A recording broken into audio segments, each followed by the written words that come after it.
राधे राधे बहना। अगर मैं शिव गुरु का चर्चा कहने जा रही हूँ कहानी, अगर आपको पसंद आएगा तो शेयर और लाइक सब्सक्राइब ज़रूर करिएगा। ये मेरी आपसे निवेदन विनती है।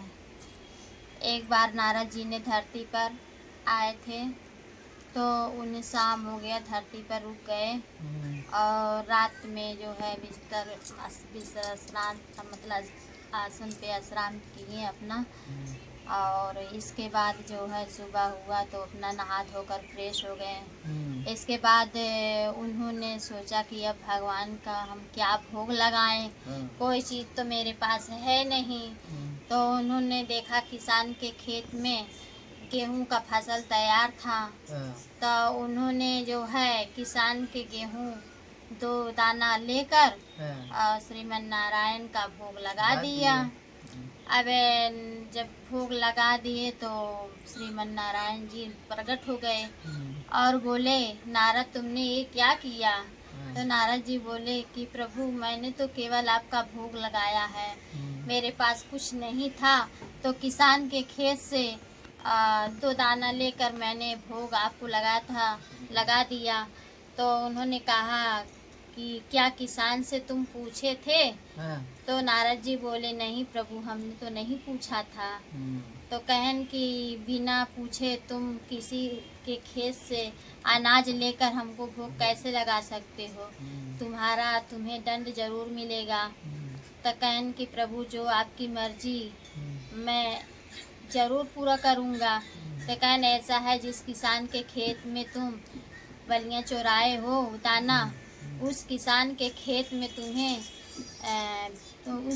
किसान के खेत में तुम्हें 12 साल तक उसकी देखभाल फसल का करना होगा, उसके घर रहना होगा। तो नारद जी कहें प्रभु जैसी आपकी आज्ञा मैं ज़रूर ऐसा करूँगा। तो उन्होंने अपना देखभाल करने लगे, रहने लगे किसान ने। इसके बाद उसका फिर गेहूं का फसल जब तैयार हुआ और बहुत अच्छा फसल लगा था उस साल, और लगे भी क्यों ना, क्योंकि नारद जी उसकी देखभाल कर रहे थे तो बहुत अच्छा फसल लगा था। तो कुछ चोर लोग आए, कहे किसान के खेत में इस बार बहुत अच्छा फसल लगा है और तैयार भी हो गया है, काटने के काबिल भी हो गया है, तो इसे आज रात को हम लोग काट लेंगे और काट के उठा ले जाएंगे चोरी से। तो अपना चोर लोग आए 4-5 लोग और खेत काटने लगे। तो नारद जी अपना पहरा दे रहे थे वहाँ पे, वो कुछ बोले नहीं। वहाँ मेड़ था, खेत में मेड़ लोग बनाते हैं, तो उस मेड़ पर चल रहे थे और चारों ओर खेत के घूम रहे थे, केवल एक ही बात कह रहे थे, इतने में इतना तो उतने में कितना, इतने में इतना तो उतने में कितना। और ये चोर लोग उनकी बातें सुन रहे थे, कह रहे हैं ये पता नहीं क्या मन बड़बड़ा रहा है, कुछ बोल भी नहीं रहा है। हम लोग खेत काट लिए, अब पूरा खेत काट ओट के बोझ ओझ बना दिए। बनाने के बाद तो एक लोग उसमें कुछ चालाक दिख रहा था चोर, तो उसने कहा इनसे पूछ लेते हैं क्या मन बड़बड़ा रहे हैं, कुछ कह नहीं रहे हैं। तो गए नारद जी के पास, नारद जी से बोले कि तुम ये क्या मन में बड़बड़ा रहे हो, हमारे कुछ समझ में नहीं आ रहा है। कहन आएगा भी नहीं, कहन नहीं बताइए। कहन कि ऐसा है, इसी खेत से मैं नारद हूँ, इसी खेत के बलियाँ 2 दाना मैंने गेहूँ लेकर श्रीमन नारायण का भोग लगा दिया और प्रभु ने हमें श्राप दे दिया कि इसी किसान के घर तुमको 12 साल रहकर इसकी खेती बाड़ी की देखभाल तुम्हें करनी होगी, यही तुम्हारा दंड है।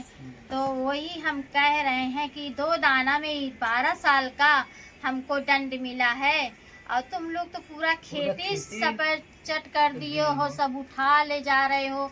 तो तुम लोग कितना दिन किसान के घर रहकर कैसे तुम लोग उसकी सेवा सत्कार देखभाल करोगे?